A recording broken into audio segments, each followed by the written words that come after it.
Good evening. It is an honor to welcome you to Rama, a gathering that represents far more than a holiday tradition.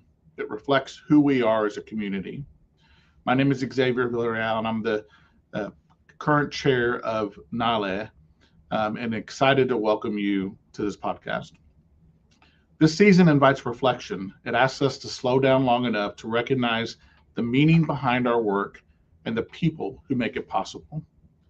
In healthcare and education, we carry an extraordinary responsibility to serve with compassion, to lead with integrity, and to create opportunity where it has not always existed. La Rama, the branch, reminds us that none of us stand alone. We are connected by shared purpose, strengthened by culture, and sustained by one another.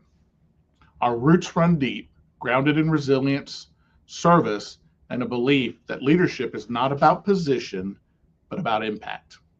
Tonight is a celebration of that connection. It's a moment to honor our collective journey, the mentors who lifted us, the communities we serve, and the future leaders who will extend this branch even further. Thank you for being here, for your commitment to excellence, and for continuing to shape a more equitable and compassionate healthcare system. We are grateful to share this moment with you. I'd now like to turn it over to Dave Ortiz. Hi, everybody. Thank you, Xavier. Thank you so much for that introduction. Hello, friends and family of NALHE.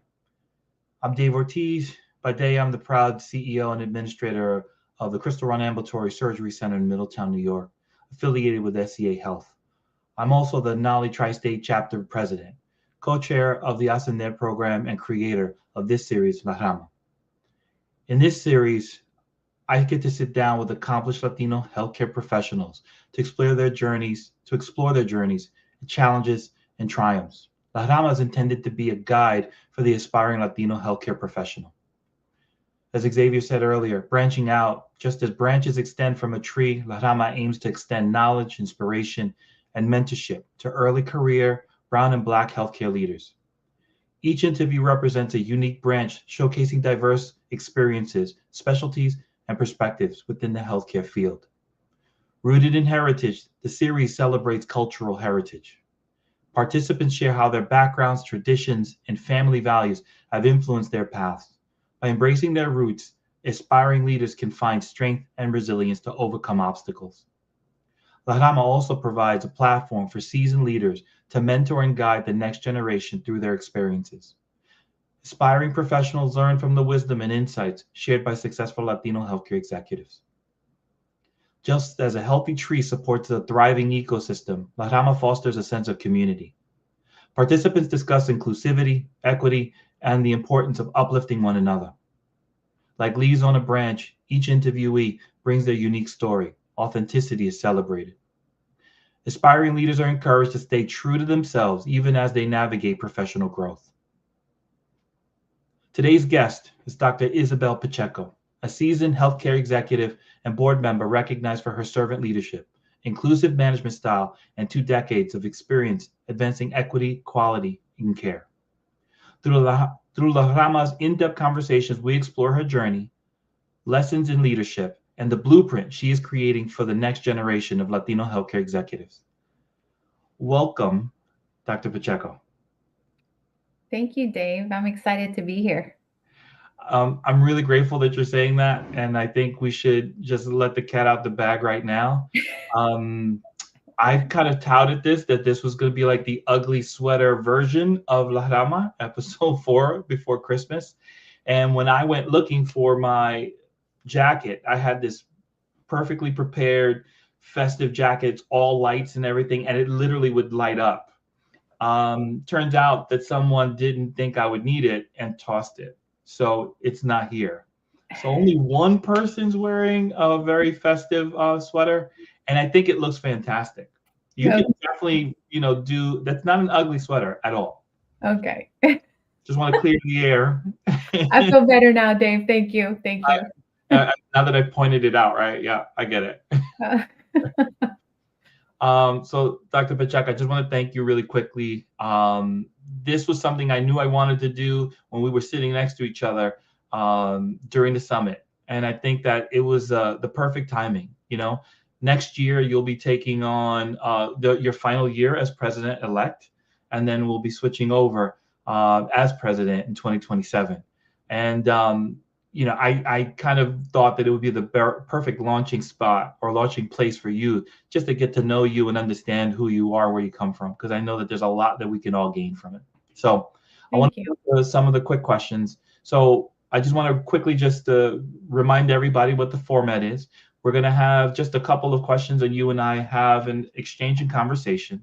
Then we go into a rapid fire one-word answer series where we just go through a couple of questions as well, just to get some, impulse answers. And then when time permitting, we want to turn it over to whomever's in the audience, whoever has a question, who's inspired to ask you something directly. All right. So the first question is, you often describe yourself as a servant and authentic leader. As you step into the NALHE presidency in 2027, what does servant leadership look like in action for a Latino healthcare community right now? Yeah. So when I talk about servant leadership, I'm really talking about responsibility. It's the responsibility to listen first, to lead with humility, and to use whatever influence you have to lift others. Right now, servant leadership for our Latino healthcare community means recognizing that many of us are carrying both professional responsibility and cultural responsibility at the same time. We're leading organizations while also advocating for our communities, our families, and future generations, right? So, and also the leaders coming behind us.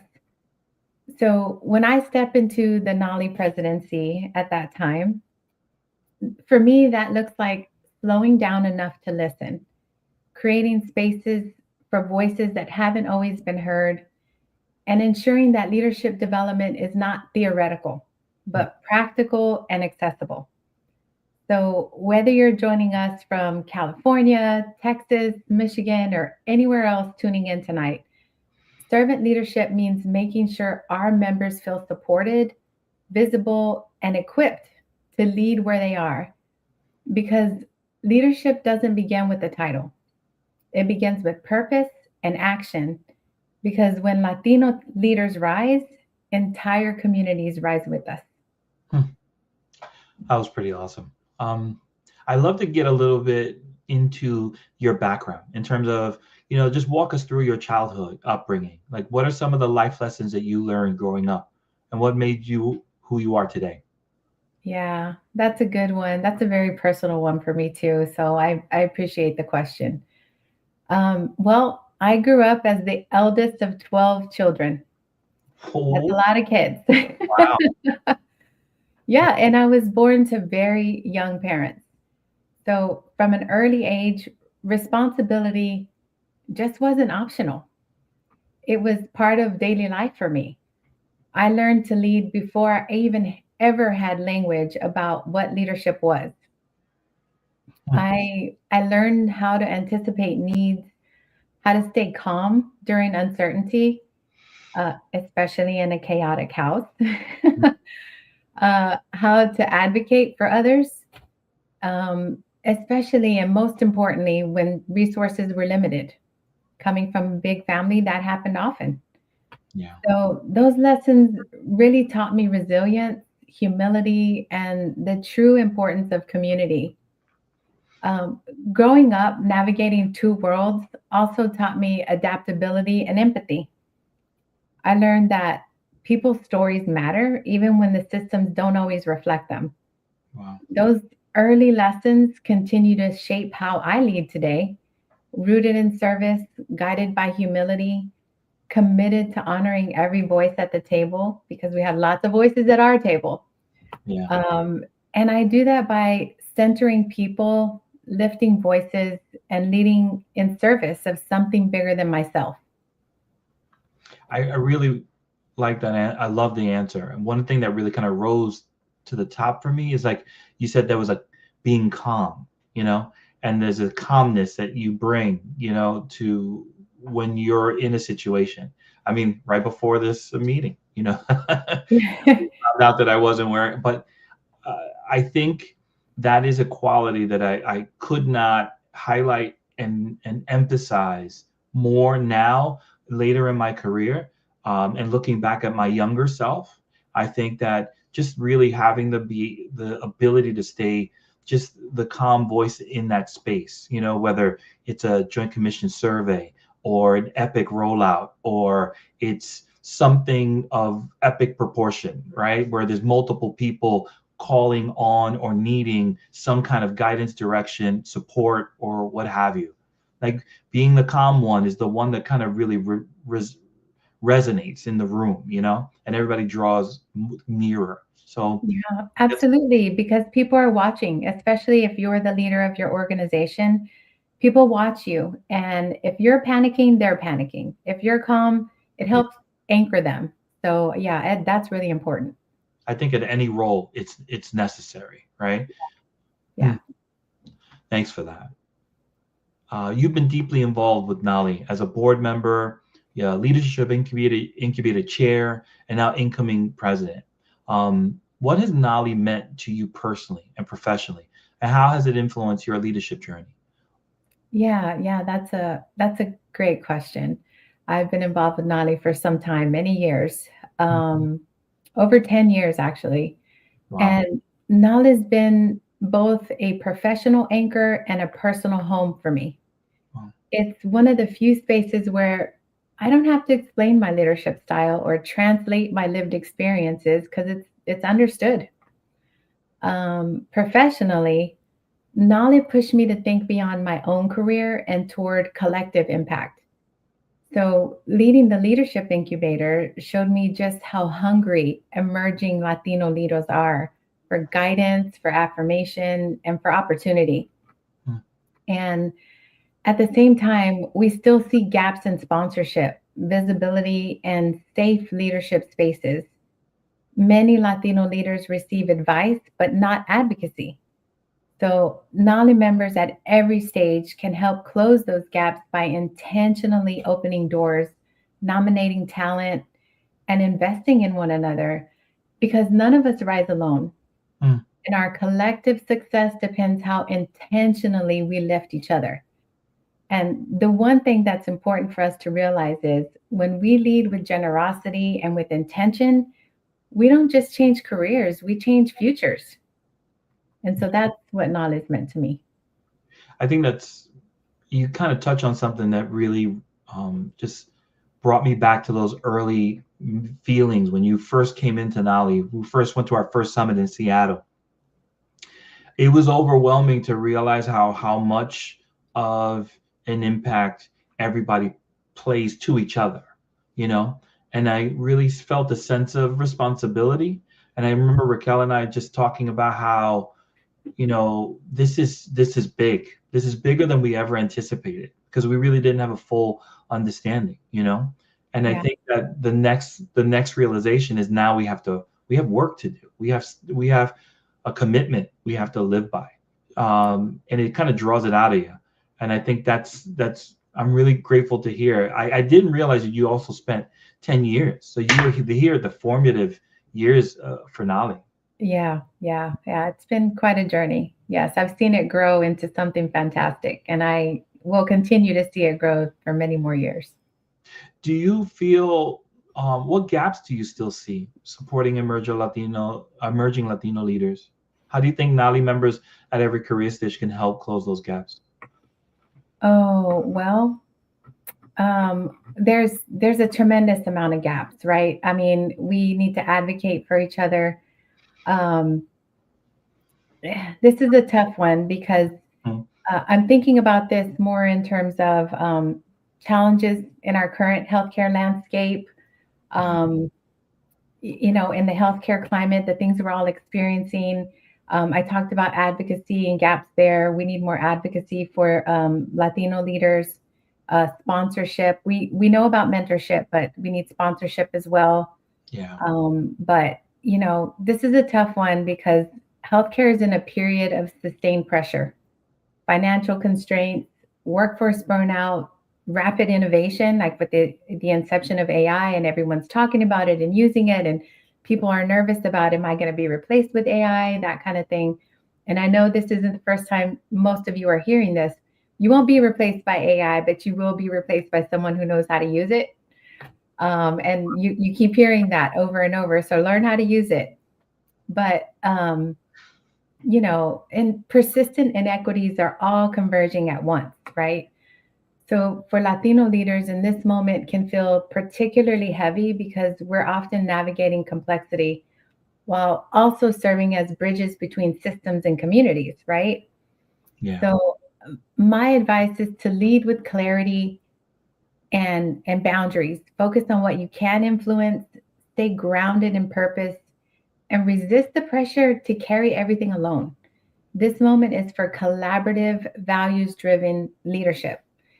And leaders who will thrive in this challenging environment are those who stay aligned to their values while inviting others to co-create the path forward. But serving others well begins with leading ourselves well. And that includes honoring our limits so we can sustain impact over time, not just in the moment. Yeah. Wow. I'm glad, you know, there was two parts to that question. I'm really glad that I had the opportunity to ask you that, because it's almost like the goalpost keeps moving, you know, All the time. moving. And we have to be fluid and flexible. It's a saying that I use at work all the time because there's so much fluidity in what we're doing. It's powerful. Thank you for that. Yeah. And the goalpost is moving all the time. It almost feels like it's moving daily. Yeah. So when we were preparing for this interview, I know we were able to talk about some of the challenges of the current state in healthcare.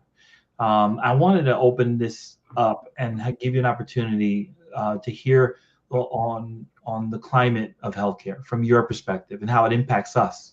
Maybe some advice on how to navigate this current state.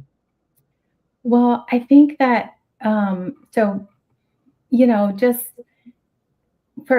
going back on the last question is you can't do it all alone. Invite collaboration, and you know, really you have to learn to lead yourself before you can lead others, and really understand the impact of the changes that are happening. You can't be myopic with what you're looking at. You have to look at the full picture and see how it's impacting not just your center of the world, but also those around you. Yeah. And just invite collaboration. Don't try to carry everything alone. A lot of us, especially young leaders, we try to take on all of the challenges alone, thinking if I do this, I'll show my competence. But that's not necessarily. You actually have strength in collaboration, and it shows resilience and commitment to honoring the systems around you. When you invite collaboration and input from others, so that you can affect the greatest change and do what's right for your community or the organizations you're serving. I think that's probably one of the biggest things. Don't try to go at it alone. Really center yourself with subject matter experts, invite collaboration. And I know you've probably heard this probably from your parents or somebody in your family has said, 2 heads are better than 1. That is so true. I know it's a silly thing to say, but it really is true. And multiple heads are better than 1. So I invite people to and encourage you to collaborate, because you can create some really great systems when you collaborate with others, because you need more than one perspective. Yeah. I think to your point, a lot of people that I've seen that are successful are the people who really are the collaborators, right? Who draw people together, who bring people together, who lean on, right? Who openly acknowledge the fact that they may not be the smartest person in the room, but they're surrounded by the people that collectively we could move forward with. Some people, I've seen other people where they kind of think it's a marathon. It's my own race. It's my own work. It's my own energy. It's going to get me across the finish line. Yeah. It's the collective energy. Yeah, I think it's a hard thing to step away from, but I think it's a reality that people need to understand, that only collectively will you really be able to open new doors, right? And break the ceiling. Yeah. I saw we got a little comment from Steven. Any great collaborators coming to NALHE? All right, hold on. Before we go there, I want to go to finish up those questions. They're starting to populate in the That's awesome.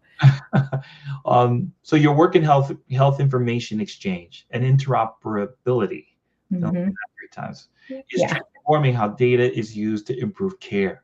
Like, how do you envision data and digital innovation advancing health equity for Latino communities over the next few years? Yeah, that's a good one, because data has the power to either reinforce inequity or dismantle it. So too often Latino communities are invisible or inaccurately represented in the data that drives decisions. So over the next few years, digital innovation can advance equity by improving data quality, integrating social and community data, ensuring language, access, and cultural context are reflected in our systems, because technology alone isn't the answer.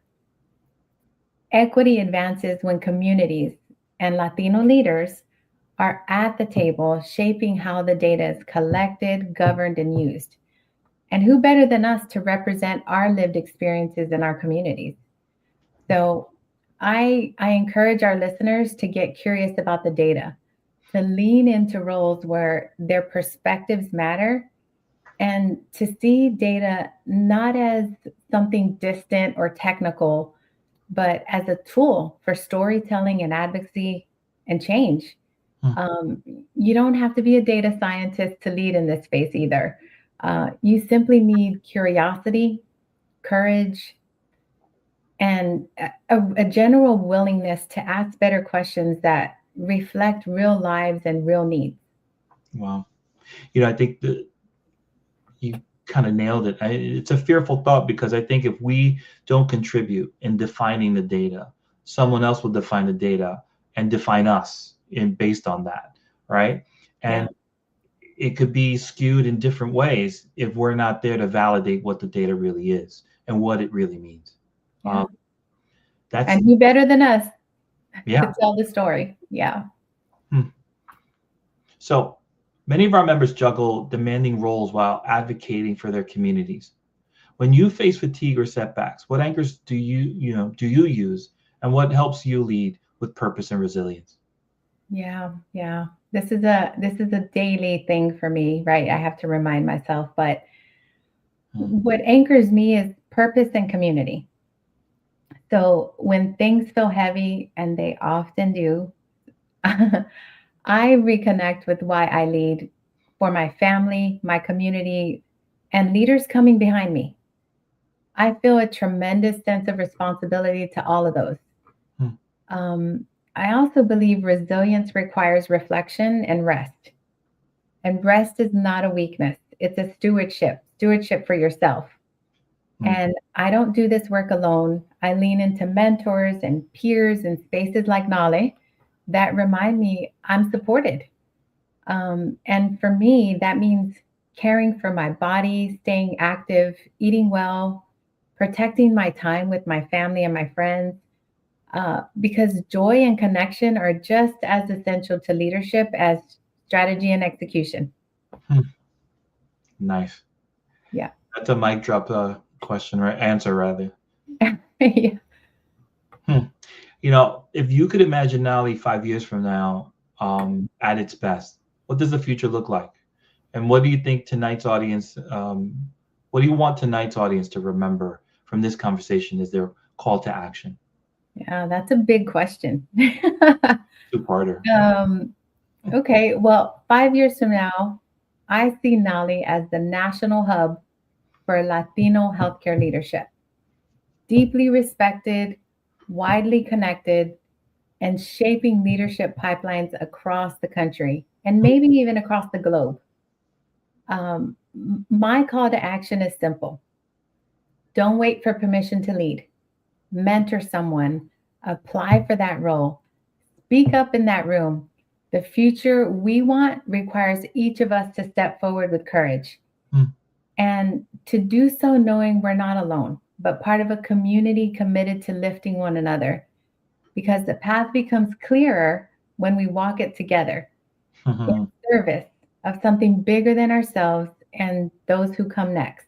And for me, that's what NALHE is about. And that's where I see NALHE in the next 5 years. Yeah. There's a theme to your answers, and it's about being a community, being a part of a community, contribute. It's starting to surface to the top in every answer. Yeah. My last question for this group is, you recently received a national recognition for your leadership and service. What leadership lesson did you learn the hard way that you can now intentionally pass on to younger aspiring leaders? Yeah. I think one of the most important lessons I learned is that hard work alone doesn't protect you. Self-advocacy does. Got it. So early in my career, I believed excellence would speak for itself. What I learned is that leaders must also name their value, set their boundaries, and use their voice. And that's a lesson I now pass on intentionally. You can be collaborative and confident at the same time. And leadership leadership requires both heart and clarity. And you never have to shrink who you are to lead well, especially for those who were never taught to take up space. As Latinos, we're taught not to take up that space and be humble. Yeah. And our communities need leaders who bring both unapologetically. And that's what I learned. Wow. Lessons for all of us to learn from. Thank you so much for that. Yeah. So we are about to go into our rapid fire section. Okay. Are you ready? I think so. All right. I wish I had one of those sound emulators with like the air horn, so you get a great answer. I was like, me. Yeah. I gotta get that next time. So here we go. Ready? Okay. Give me one word that describes your leadership style. Authentic. Done. One word you hope people use to describe NALHE in 3 years. Impactful. Nice. One word that captures what Latino leadership brings to healthcare. Corazón. That's okay. I like that one. One word you live by. Courage. I see that. One word that describes the future of healthcare. Connected. Connected. Nice. One word that comes to mind when you think of mentorship. Legacy. One word, how data should serve patients. Equitably. Nice. One word that describes your NALHE journey so far. Transformative. One word for what you want every NALHE member to feel after this next year. Empowered. One word that describes how you feel about becoming NALHE president. Honored. Honored. Awesome. That concludes our rapid fire questions. Awesome. So this is now the final leg of our interview, where we kind of spend the time and turn back and see if anybody who is listening or viewing wants to be able to ask a question. And I've seen some activity here. I think Christina Sanchez, I see you. She's been commenting as you've been sharing. She said, such an important lesson. Thank you. And You're welcome. Thank you very much, Lori. Shout out to Lori Thibodeau. She's behind the scenes. She's our producer for this this series. I never get the opportunity to give her true credit. Seeing us right here couldn't happen without her. She literally pulled off the road and found the coffee shop and got connected and got us on so that we could be here. So shout out to Lori. Thank you for everything that you do. Thank you, Lori. Now, Stephen Rivera from the West Coast. How are you, Stephen? He said, any great collaborations coming to NALHE in 2026? I'm not sure if you have any anything you could share ahead of time, but just wondering. Yeah, we're in preparations now, getting started on what's to come in 26. So we will, be sending out things in our newsletter. We're also preparing for the next NALHE Leadership Summit in New Mexico. So I'm sure we'll have lots of good surprises in store, but keep an eye out for our newsletter. You'll start to hear what's going on behind the scenes. Yeah. Two things I think to point out in 2026, right? Our next summit will be in Albuquerque, New Mexico. So that's a new place, new area for us. I'm really excited about that. And hopefully we'll be able to get there. The other thing that I would like to offer up real quick, Alex's question, I'll get to in just a second. Our partnership agreements with higher education programs are expanding really, really rapidly. So I don't know if everybody knows this, but if you're interested in an undergraduate or a graduate degree, you can get a discount for that by being a NALHE member at Marist University, Seton Hall University, soon Purdue Global, and we're working with others. Stephen really kind of prompted that in my head because Stephen's working on the West Coast to try to develop relationships and agreements with other schools on the West Coast. And soon we'll be able to have a slew of different programs and agreements with different schools that you could pick your major, you could pick your specialty, the things that you want to focus on. Purdue Global will be the first one that allows us to go as far as a doctorate level, which I'm currently pursuing, and also be able to get a discount because we're NALHE members. So just want to make sure. Fantastic. That's a big one for 2026. And I think that more people need to take advantage of that, but more people need to hear about that opportunity as well. Really quickly, Alex Mendoza from Chicago, my friend, he has a question. How can chapters work together with NALHE leadership to share best practices and accelerate growth across regions? Yes, that's a good question. And one that's very important. It's a very good question. Alex, we have a director over our chapter operations that we can connect you with after this call.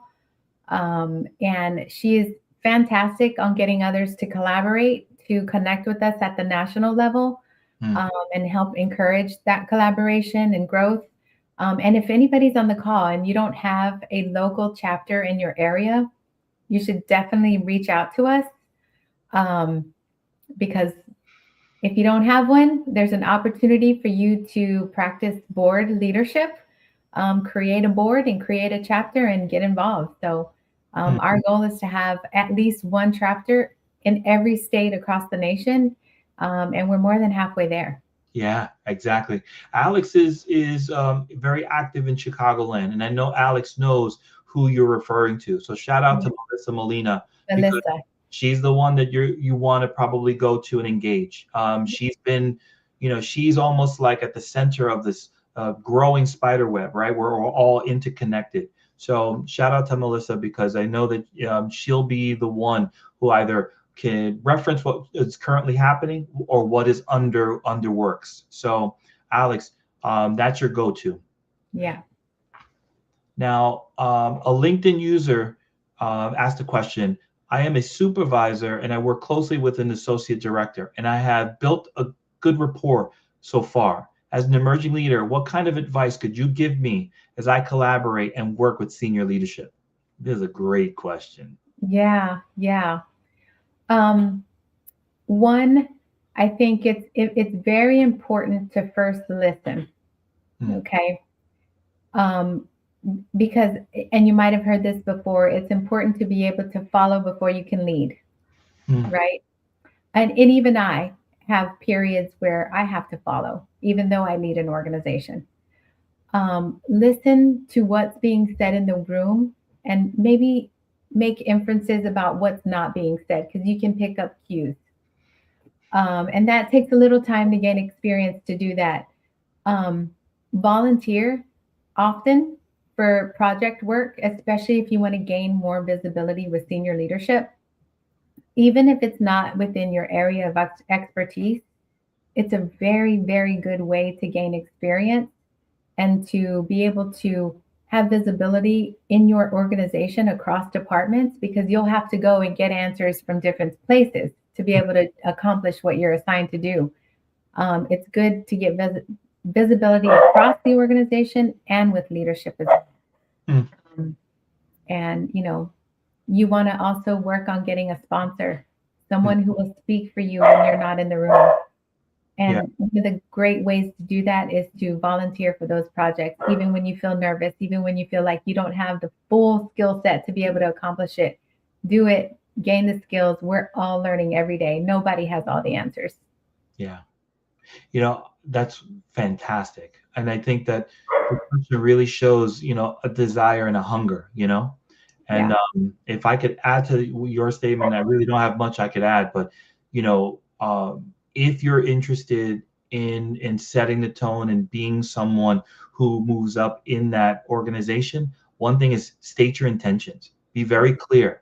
No one's going to read your mind. They're going to think that you love what you do and that you're content. And that's probably an accurate statement.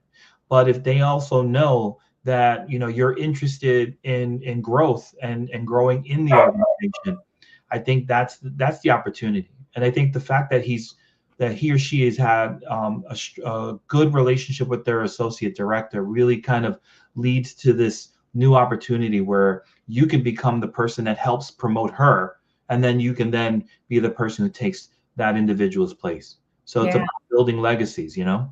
Yeah, that's good advice, Dave. I've seen that happen multiple times. One quick statement I want to address, Christina, definitely want to hold you to it. She's an adjunct at Rowan College, and she wants to establish connections with NALHE. So I really appreciate that, and definitely going to take you up on that. So A. Veronica Rodriguez has a question. Many professionals feel stuck at some point in their careers. What advice would you share to help them regain momentum and keep progressing? That's a great question. And I've been there a few times in my own career. And where I tend to start is taking a personal inventory. You take a personal inventory of where is it that you're aspiring to go next? Where are you today? What do the leaders in those areas possess in skill set, in education, in experience that you currently don't have? And what are you going to do next to get there? And that's usually what gets me less frustrated and less unstuck. And I say frustrated, which brings me to another point. Usually when someone is frustrated I hope you don't hear my dog. He's making a lot of noise. Anyway, you hear him? Let me close the door here because he's making a lot of noise. So one of the things that if you're feeling stuck or frustrated, it's usually because there is something in your environment that is going against your core values.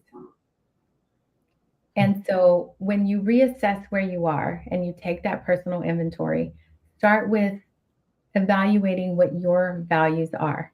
What is it that is valuable to you? Because that'll be different for me. It'll be different for Dave, Veronica, anybody. Everybody has their own set. When you experience frustration, it's because there's something in your environment that's working against your core values. So that's where you want to start when you start taking your inventory. Your values, where you're looking to go, what pieces are missing, and then what actions will you take to get there? Because the power is really all in your hands.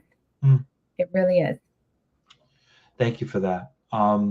One shameless plug here is another thing is when you're at that point and you're feeling like either stagnant or you feeling that there's no growth or you're just frustrated, sometimes it might be something that you need to do to get you boosted up, either with skill set or you know, learning a new skill or acquiring a new you know, tool, right? Or mastering a tool. But the other thing is within NALHE, the Ascender program, if you're in that space where you are ready to move up and you need an opportunity, it really engages your organization to sponsor you with the understanding that you're about to go through this process and learn this skill set and be a part of this program that will help shape you for that next phase of your career.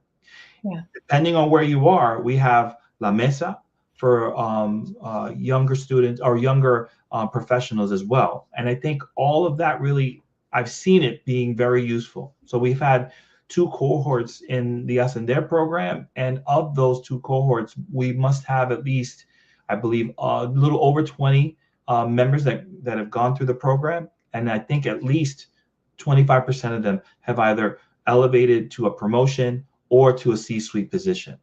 Yeah. So, and I've also seen some gain the courage to engage with C-level leaders to help promote their continued growth. Exactly, because you need that sponsorship for the application process. So, quick shout out. I think there's the program will be opening up soon to take in applicants. So be on the lookout on LinkedIn Live for that. Thank you, thank you, thank you. Any other questions in the audience or in the chat?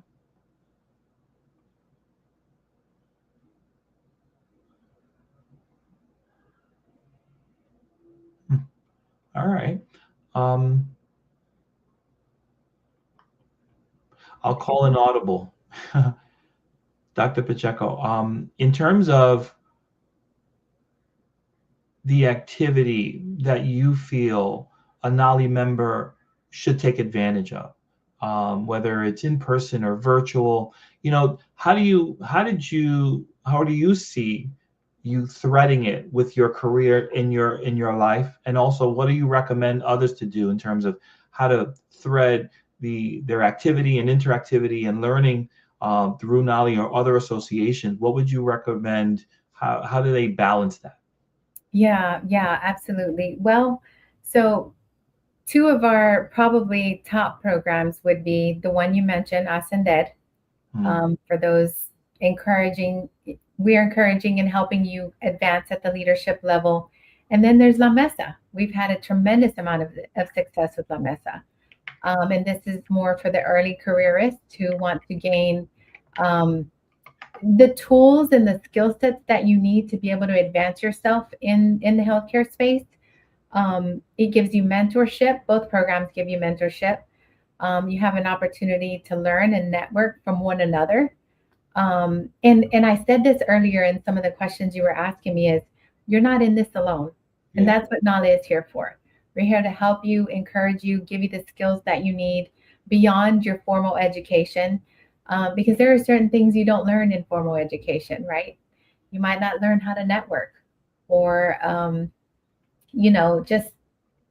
just to be around people who are so much like you, your own community who are experiencing the same challenges as you. So I think that's probably one of the best parts of NALHE is that you get to connect with people who are just like you, both at the early careers level and at the executive level. Yeah. There's such a familiarity, you come in and everything feels familiar, like the chatter, the conversations, the experiences. I think there's so much there, and you're almost immediately grafted to people because it's almost like there's una bondad with one another because we've kind of gone through similar challenges. It's pretty awesome. Yeah. There is a great question that I wanted to make sure I give. Lori already focused and highlighted it. Danilda Ramirez says or asks, as a Latina woman, I've really struggled with speaking up and advocating for myself. It doesn't feel natural to me. How would you advise navigating this? Wow. Yeah, that's a 2-part. It's not just for women, but it's also for Latinos in general. So growing up, we're taught not to brag, not to take up too much space in the room, to be humble, to work hard, and just kind of, coast by, fly under the radar. That's how we're taught culturally, right? So there's that struggle. And then there's the struggle of sometimes being the only woman in the room or only being the only Latina woman in the room. I historically have led in spaces that are dominated by men. I work in healthcare technology, and that's 100% still true to this day. I also happen to be the only Latina in my entire organization, and I lead it. So it is, I totally understand this question. You don't have to shrink yourself to be heard in the room. You can speak up while being authentic and respectful, highlighting your skill sets, because your experiences do matter. And I say this a lot. I've said this a few times in different forums. If you don't have a seat at the table, you will be on the menu. So you don't want to be on the menu. And it's really tough, but it's important to know that you don't have to shrink yourself to be seen in the room. And if there's not a seat at the table, pull up a chair, get there. And you also want to, I've talked about sponsorship. You're going to want to find sponsorship. And even if that means a male, because my sponsors have all been male. And that's okay, because that's the person who's going to help highlight you, your work ethic, your skill set, your accomplishments and successes, all of those things. It'll help you to elevate yourself that way if you get a sponsor who helps push that along for you. Yeah. I can't advocate for that strongly enough, that you really do need a sponsor that you work closely with that can help elevate you, especially as a woman. We can have a whole session on women in leadership, but I won't go there. The next episode. Now, yeah. Dr. Pacheco, I think that the imposter syndrome has been such a on again, off again topic, right? But I think it's so relevant that it's almost like we have to have a recurring conversation, right? Because to your point, you're the only Latina in your entire organization, right? And to Danilda's, point, she may not feel like she has the space or the respect or feel comfortable voicing her opinion. It's almost like designed to keep some people silent, and I am so grateful that you shared that. Like, you have to, if you're not seated at the table, you're going to be part of the menu. Mm-hmm. I think it's a stark reality that everyone has to embrace. And I know people have struggled with public speaking or being engaged about in conversations. As like, Danila, trust yourself, trust that you know what you're talking about, feel comfortable becoming that subject matter expert and be able to lean on that and lean on the fact that I know what I'm talking about. I know this is valuable. I know that this is important. Let me share. The more you push that, it's like a muscle. And then all of a sudden we can't keep you quiet. That's so true. I love that. It is like a muscle. You have to practice using your voice, and it'll start to feel a little bit more natural as time passes. And imposter syndrome is real. It really is. And I'm not a psychologist, but I will tell you I have some experience in this. Imposter syndrome is that little voice in your head that tells you you shouldn't say this or that because X or Y is going to happen. Okay, that's called they're your internal protectors. They're the voices in your head that want to protect you from any harm. And you have to consciously remember, those thoughts are my protectors. Those thoughts are not reality, right? They're protecting me from something that may harm me. Either it's embarrassment or ridicule, rejection. Those are the voices that tell you, if you do this, this is going to happen. And you have to give that thought space, and then you have to put it down and say, that's not mine. I need to put it down. That's not the reality. I can do this. I know you're trying to protect me, but I need to do this, right? Acknowledge it so you feel that feeling, you let it pass, and you move on. These are all very psychological things. So I don't want to pretend to be a doctor here or anything, or psychologist, but those are real strategies. Those are protectors in your mind trying to protect you from future harm or what you think might happen. You said something I've never heard it kind of posed that way. Like, what does your imposter syndrome voice say to you, you know? Yes.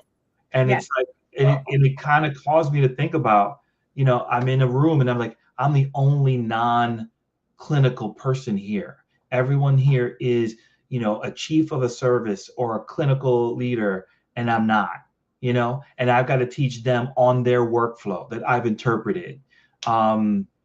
That'll, you know, that if you're not prepared, if you're not supported also, you know, it's easy to get drowned out. So that's the next way I'm going to pose that question. Like, what does your imposter syndrome voice say to you? You know? Yeah. Yeah. Wow. And in that scenario, Dave, though, in a clinical versus non-clinical experience mode, you're leading clinical leaders because they're looking to you for leadership, not clinical expertise. So you have to think in that way, right? They're looking at me because I'm the leader. I'm the one who knows how to operate. They're looking to me for that expertise. I look to them for the clinical expertise. You both have a space, right? Yeah. That's a great point. And we both have a space at the table, just like you said. Yeah, because you can't have one without the other. Totally. We have one other question, and then I want to end with a statement said by somebody here. So Dr. Christina M. Sanchez says, what are some ways we can be a strong candidate to an organization that does not know who I am? Given the current state with AI and applying for healthcare leadership roles, these have been really incredible questions, all of them. Yeah. And they're raw, and this is great. So please, Dr. Pacheco, what do you think? Yeah, this is interesting because I recently had a mentee who was struggling in this area. I mean, incredibly experienced, a physician who worked in another country, who came to this country, who had to basically start from the bottom up, right? Because you can't practice from another country and automatically be a practicing physician in the US. So that's just one example, but it was increasingly hard to get in front of a leader in an organization for a role she wanted. And I mean, just getting an interview was hard, right? And so the way we were able to work together to overcome that barrier for her was she found a way to connect with the leader inside of the organization she wanted to work for. And she's a senior level person, so we got her connected to the CEO. That's amazing. Had a discussion, great meeting, and she so much as said, I'm even willing to volunteer here for a period of time so you can see what my work ethic is like before you even offer me a job. She volunteered hours to that organization because she was serious about a role there, and she wanted them to see what her work ethic was and what her skill set was. So don't be afraid to put yourself out on a limb, even if it costs you a little bit of personal time. It will pay off in the end. I guarantee you that. When they see that kind of determination and drive, how can they overlook that? It's almost impossible. That was awesome. I think that's such a great blueprint, you know? Yeah.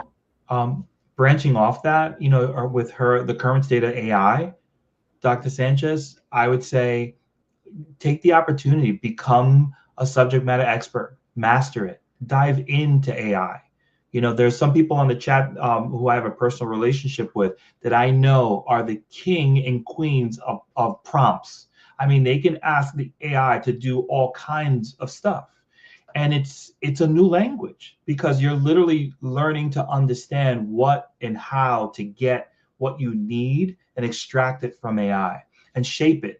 So I think there's a new space and a new opportunity where we could start becoming the leaders because we know exactly what data we need and how to get it out from AI. AI is perfect and it's the future, but if we don't harness it, you know, somebody else will. So with that said, this 55 minutes in, this is like right on time. Awesome. I want to stop really quickly and just, again, super big shout out to Lori Thibodeau. Thank you to Xavier for our intro, our current president. I'm so grateful that he was able to do that for us. Lori, amazing work all the time. Thank you for helping manage the chat. Shout out to all of our NALHE teammates who joined all over the country, all the chapter presidents who basically, you know, saw it, started sharing it. Roel Hinojosa from Michigan. Shout out to Roel. Yes, for doing his part to do the same thing. So I want to thank everybody who got involved. But I do want to say something and share something that Olivia Toledo said. She wanted to take the time and say thank you to both of us. This conversation could not have come at a more perfect time. And thank you for your mentorship. And I think she means you. So I want to thank you, Dr. Pacheco. You've been such an amazing collaborator, such an amazing friend. It's really a personal, opportunity I had to take advantage of just to have a chance to meet up with you. Thank you for everything that you do. Thank you for all your leadership and all of your guidance. I'm just going to take one more scan through just to see if there's anything else. Yeah. Again, just want to thank you for everyone who was able to join. Thank you for all the commenters and everyone being so interactive. This was a really great session. This is La Rama number 4. I'm going to actually turn it over now to Xavier for our outro. Thank you again. Thank you so much, Dave, our host, for hosting us this evening. And I hope you guys are excited as I am about Dr. Pacheco and the future of NALHE. She's been a great member of our board and a great leader, and you can see why. So, as we conclude this evening, I invite you to carry the meaning of Rama with you into the days ahead. This season reminds us that leadership is most powerful when it is rooted in humility, guided by purpose, and expressed through service. The work we do, often unseen and always demanding, matters deeply. It shapes lives, strengthens communities, and defines the future of healthcare. May this time of the year offer you renewal. May it remind you of your impact, your responsibility, and your ability to uplift others simply by leading with intention and heart. On behalf of NALHE, thank you for the privilege of serving alongside you. I hope to see each of you at our annual Leadership Summit, September 23rd and 25th in Albuquerque, New Mexico. May the coming year bring health, clarity, and continued growth for you, your families, and the communities that rely on us. For our NALHE family to yours, we wish you peace, joy, and a season filled with meaning. Thank you.